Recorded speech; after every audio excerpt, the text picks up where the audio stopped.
Welcome to Pakistani real action. तो कैसे हैं आप सब? उम्मीद है आप सब बढ़िया होंगे, मजे में होंगे, खुश होंगे, आबाद होंगे। हमारी दुआ यही है आप हमेशा हंसते रहें, मुस्कुराते रहें, खुद भी खुश रहें, दूसरों को भी खुश रखें। चैनल पर नहीं हुए चैनल को सब्सक्राइब कर दें, बेल आइकन को प्रेस कर दें ताकि आपको आने वाली हर न्यू वीडियो का नोटिफिकेशन टाइम से मिल सके। मेरा नाम है मुदस्सिर, मैं हूं मुबश्शिर। सो गाइस, आज की वीडियो एक बहुत ही ज्यादा कमाल की वीडियो होने लगी है।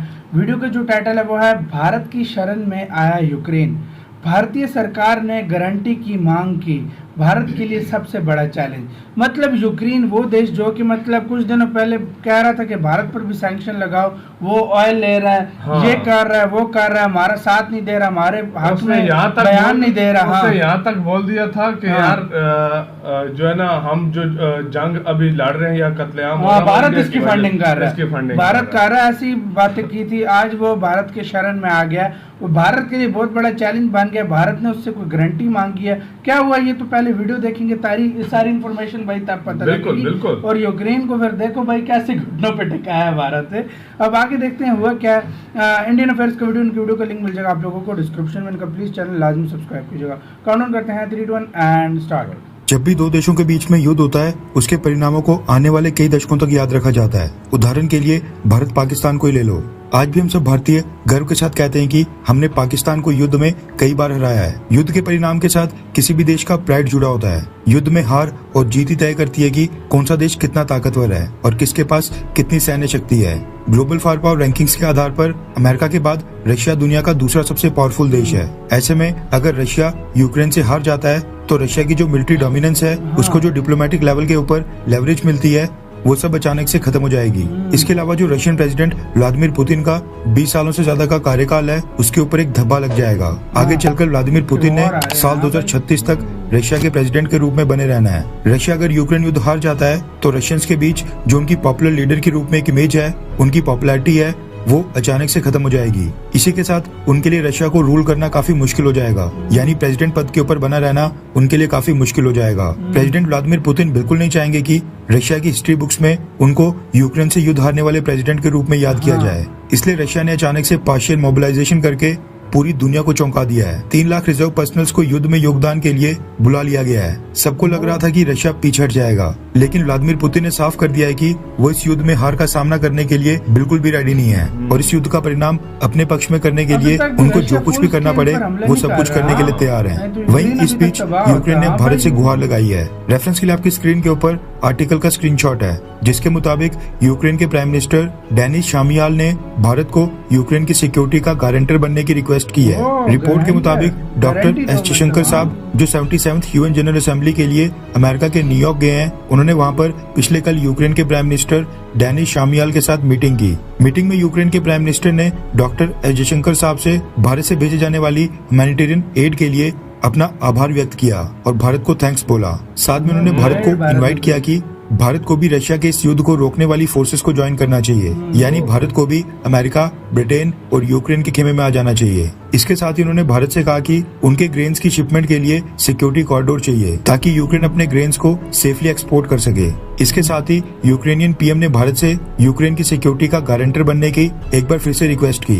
यानी जब युद्ध एक बार खत्म हो जाए, भारत यूक्रेन की सुरक्षा की गारंटी दे। सिक्योरिटी गारंटी एक ऐसा मैकेनिज्म होगा जिसमें यूक्रेन की सिक्योरिटी की गारंटी देने वाले गारंटर देश यूक्रेन के ऊपर हमला होने के केस में नाटो के आर्टिकल 5 की तरह एक्ट करेंगे और अगर यूक्रेन के ऊपर रशिया की तरफ से दोबारा हमला हुआ तो यूक्रेन की रक्षा में अपनी अपनी सेना भेजेंगे। यूक्रेन ये रिक्वेस्ट भारत से पिछले कई महीनों से कर रहा है, लेकिन भारतीय सरकार ने अभी तक इसका कोई भी जवाब नहीं दिया है।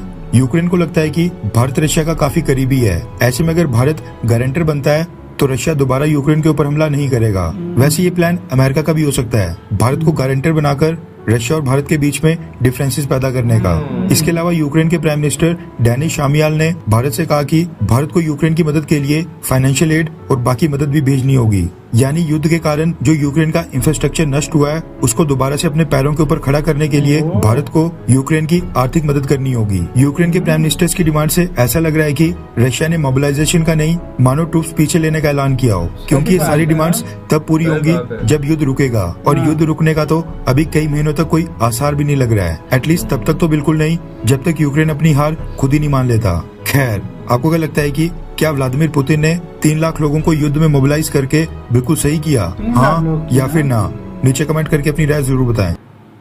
यार इसी के साथ हुई वीडियो खत्म। यार वाकई अभी ये सेल्फ रिस्पेक्ट पर बात आ गई है। अभी मुश्किल है रशिया युद्ध रोके जब तक रशिया को यार रशिया को जितना सैंक्शन ऊपर लगवा चुका है, हाँ, जितना तो प्रॉब्लम हाँ। फेस कर चुका है, जितना उसने अपना नुकसान इस युद्ध में किया है, हाँ। मुझे नहीं लगता कि वो इतनी आसानी मुझे से भी ये नहीं रोक लगता पाए। कि वो इतनी मुझे नहीं आराम से लगता, बिल्कुल, मतलब हाँ। जाके वो युद्ध रोक देगा, नहीं रोकेगा। हाँ। जब तक कोई ठोस रशिया को चीज नहीं मिलेगी, रशिया से सैंक्शन नहीं हटाए जाएंगे, बिल्कुल। रशिया डिमांड कर सकता है। हाँ? रशिया तो हाँ। उल्टा ये अभी वो जिस तरह जर्मनी ने उसके जो है ऑयल रिफाइनरीज पे कब्जा हाँ, किया है, सब उसको तो कुछ, और गुस्सा आ वो रहा तो है। और उसको हाँ। गुस्सा चढ़ा हुआ है कि और मैं भारत और पे को मुझे गारंटर करूँ। बना रहा था, मतलब भाई नेटो की तरह हम पर कोई हमला करे तो भारत रशिया के खिलाफ आके हमारी मदद करे। मतलब ये ऐसा चाल मुझे भी नहीं हो लगता सकती है, हाँ। भारत कभी ऐसा भी चीज नहीं करेगा। सीरियसली बात है, भारत पागल थोड़ी है भाई यार, रशिया किसी के भी खिलाफ देश की अपना गारंटर अपने इतने करना- अच्छे दोस्त के साथ खिलाफ जाए।